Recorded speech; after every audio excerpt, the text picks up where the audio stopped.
Assalamualaikum warahmatullahi wabarakatuh. Saya Aida Anis Danengkias Sarjana Hukum, jabatan PSK Humas Polsek Mojoagung. Di sini akan menyampaikan materi tentang radikalisme dan kenakalan remaja.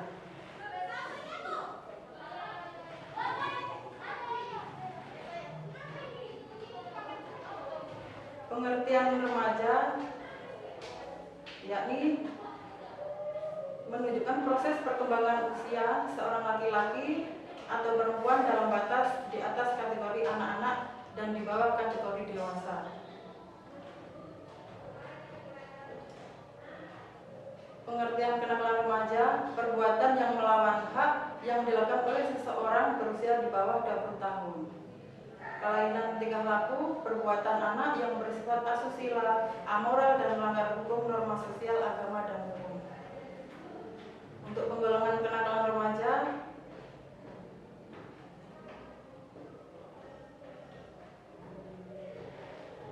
satu, bolos sekolah, pakaian tidak sopan, pembohong, menentang orang tua, keluyuran, keluar malam, dugem, ke diskotik, menentang guru, pesta pora, baca buku porno, lihat film porno, tidak mau belajar, bahasanya kotor, ngomongnya kotor, tidak mau giat yang positif, berada di tempat yang tidak layaknya sebagai remaja, yang terakhir merokok.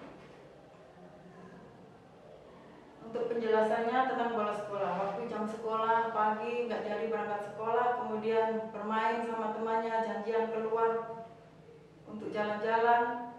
Kemudian pelajaran di sekolah terganggu karena jarang masuk sekolah sehingga tidak bisa mengikuti pelajaran sekolah dengan baik dan mempengaruhi masa depan adik-adik semua.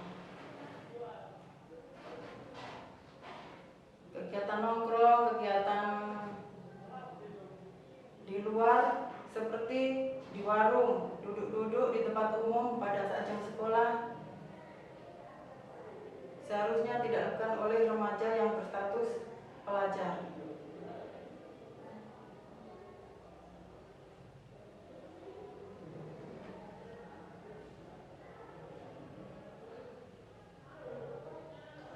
Di sini sebenarnya banyak sekali contoh gambar di mana contohnya remaja yang bertindik, remaja wanita merokok di luar sekolah pada saat jam sekolah, kemudian remaja SMP, SMA merokok waktu mau berangkat ke sekolah, duduk-duduk di mana dulu, nggak langsung ke sekolah, kemudian sampai di sekolah telat, kemudian dimarahi sama bapak ibu guru, sampai orang tuanya dipanggil. Kasihan orang tua, jangan sampai adik-adik seperti itu. Kelompok anak PAN, saya harapkan adik-adik di sini tidak ada yang mengikuti kegiatan seperti kegiatan anak PAN, mohon maaf, kegiatan yang biasanya di jalan, meminta-minta, yang seharusnya tidak dilakukan oleh adik-adik seusia adik-adik, yang seharusnya hari-harinya masih proses belajar mengajar dan menuntut ilmu. Remaja berada di tempat hiburan malam atau di tempat yang tidak layak digunakan untuk adik-adik nongkrong seusianya adik-adik. Kenakalan remaja yang menjurus tindak pidana yakni satu, mengemudi tanpa izin atau tidak punya SIM, konvoi di jalan, itu tidak dianjurkan untuk adik-adik. Kedua, tawuran antar kelompok atau geng. Di sini adik-adik masih siswa, terutama adik-adik yang laki-laki, jangan sampai ada niatan untuk berkelahi atau tawuran, baik antar teman sekolah maupun antar sekolahan yang lain. Ketiga, mencuri. Di dalam agama manapun, mencuri tidak dibolehkan.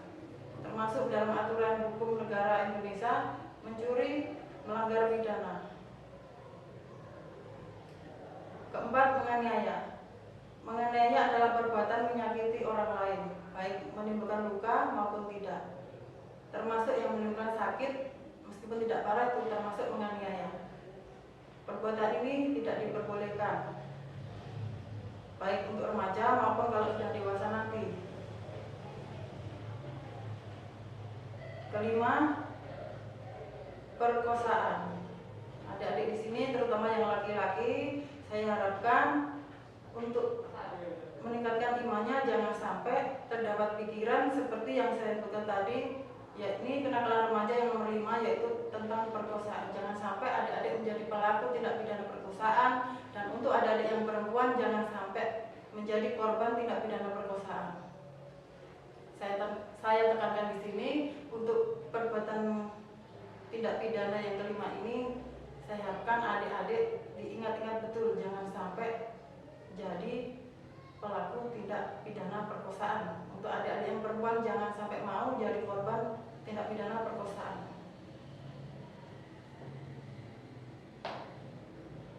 Yang keenam, penipuan.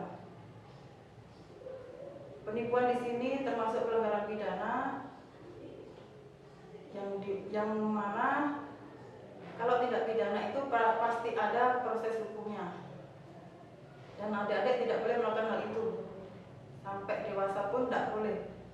Ketujuh, penggelapan. Hampir sama dengan yang keenam tadi, tidak boleh dilakukan oleh adik-adik. Kedelapan, miras, minuman keras atau mabuk-mabukan. Minuman keras tidak baik untuk kesehatan, sehingga di Jombang ini ada perda yang mengaturnya.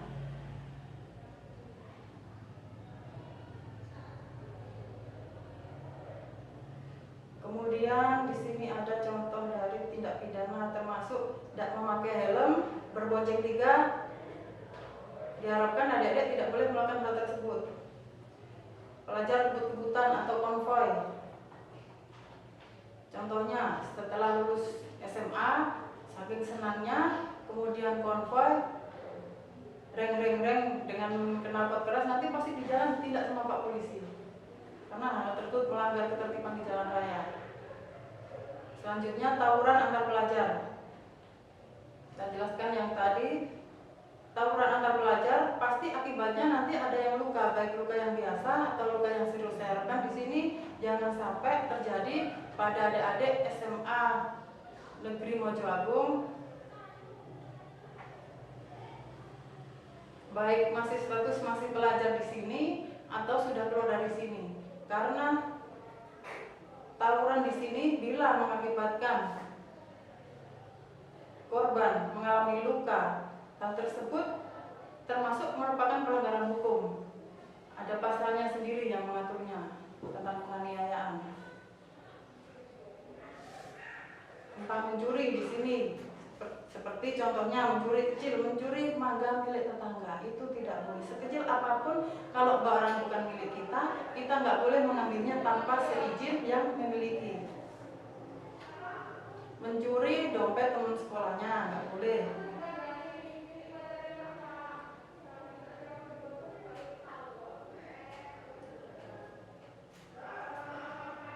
Kemudian kenakalan khusus. 1. Penyalahgunaan narkoba, seperti yang dijelaskan sama Bapak Ibda Irianto tadi. Sudah nggak akan saya jelaskan di sini tentang narkoba, adik-adik sudah paham semua. Kemudian kedua, hubungan seks di luar nikah yang mengakibatkan kehamilan. Seperti yang saya sebutkan tadi, jangan sampai terjadi pada adik-adik semua, karena adik-adik di sini masih memiliki masa depan yang panjang. Adik-adik harus konsentrasi belajar, tidak usah mikir hal lain-lain yang bisa mengganggu masa depan adik-adik semuanya. Ketiga, ikut organisasi terlarang, yakni premanisme, geng motor, teroris.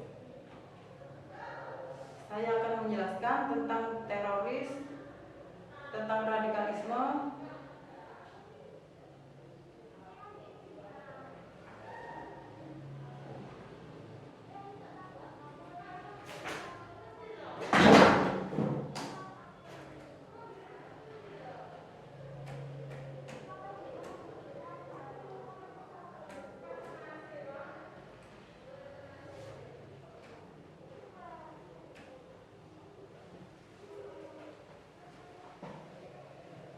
mengantisipasi paham radikalisme. Dasar hukumnya 1. UU Negara Republik Indonesia Nomor 2 Tahun 2002 tentang Kepolisian Negara Republik Indonesia. Kedua, UU RI Nomor 1 Tahun 1946 tentang Kitab Undang-Undang Hukum Pidana atau KUHP. Ketiga, UU RI Nomor 15 Tahun 2003 tentang Pemberantasan Tindak Pidana Terorisme. UU Nomor 2 Tahun 2002 Pasal 13 tentang Tugas Pokok dan Wewenang Polri. Memelihara keamanan dan ketertiban masyarakat, pelindung, pengayom dan pelayan masyarakat. Ketiga, penegakan hukum.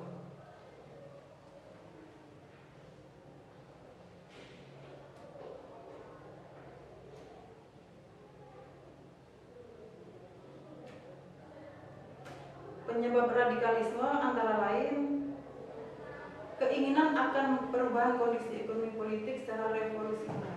Kedua, keinginan untuk mengubah dasar atau ideologi Pancasila dengan ideologi lain. Ketiga, keinginan untuk memisahkan diri dari Negara Kesatuan Republik Indonesia. Keempat,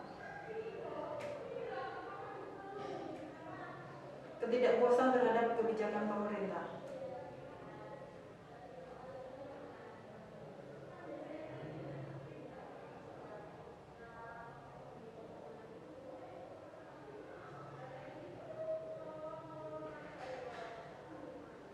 Tujuan kami di sini memberikan pemahaman adik-adik tentang radikalisme, yakni 1.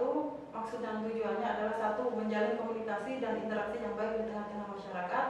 2. Meningkatkan rasa nasionalisme dengan memberikan penjelasan tentang Pancasila, Undang-Undang Dasar 45, dan Negara Kesatuan Republik Indonesia, serta memberikan ajaran agama secara baik dan benar.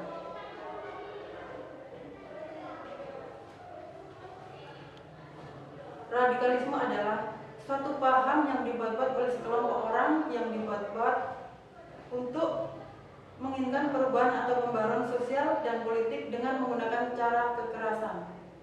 Dalam Kamus Indonesia, radikal diartikan sebagai secara menyeluruh habis-habisan amat keras menuntut perubahan dan maju dalam berpikir atau bertindak.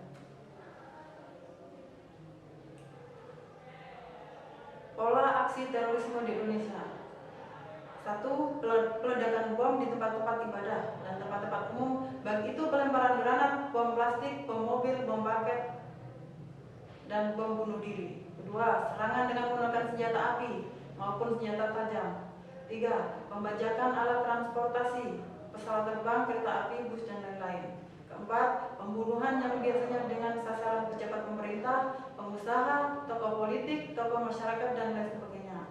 5. Penggunaan komputer atau internet, kelompok terorisme, siberterorisme, dan narkoba untuk biayai dan dukung jaringan terorisme di sejumlah negara atau narkoterorisme. 4 pilar penyangga hukum di Indonesia. 1. Peraturan perundang-undangan. 2. Sistem penerapan hukum. 3. Aparat penegak hukum. 4. Partisipasi masyarakat. 4 langkah dalam kegiatan yang perlu dilakukan, yakni 1. Preemptif, 2. Preventif, 3. Represif, dan 4. Rehabilitasi.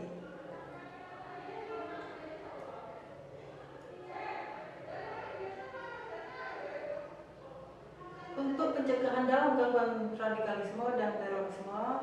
1. Menjalin komunikasi dan komunikasi yang baik di tengah masyarakat, mulai dari keluarga, RT, RW, desa atau kelurahan, dan lain-lain, untuk mengetahui sejak dini adanya kemungkinan terjadinya aksi terorisme. 2. Meningkatkan rasa nasionalisme dengan memberikan penyuluhan Pancasila, Undang-Undang Dasar 1945, serta bahayanya paham radikalisme yang mengarah pada tindakan teror atau terorisme.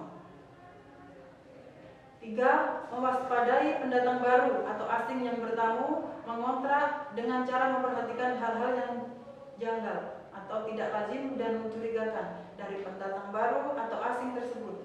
Untuk selanjutnya menginformasikan pada ketua RT, RW, Kades, lurah atau babin kamtimas atau babinsa setempat. 4. Keluarga atau sekolah harus mewaspadai anak yang menunjukkan sikap yang ekstrim atau radikal. 5. Kelima, mewaspadai ex-napi teroris yang kembali ke masyarakat pasca menjalani hukuman-hukuman, termasuk mewaspadai keluarganya. Di sini saya harapkan adik-adik mengerti kalau radikalisme, terorisme itu sangat dilarang di Indonesia. Jadi jangan sampai adik-adik terjerumus ke dalamnya.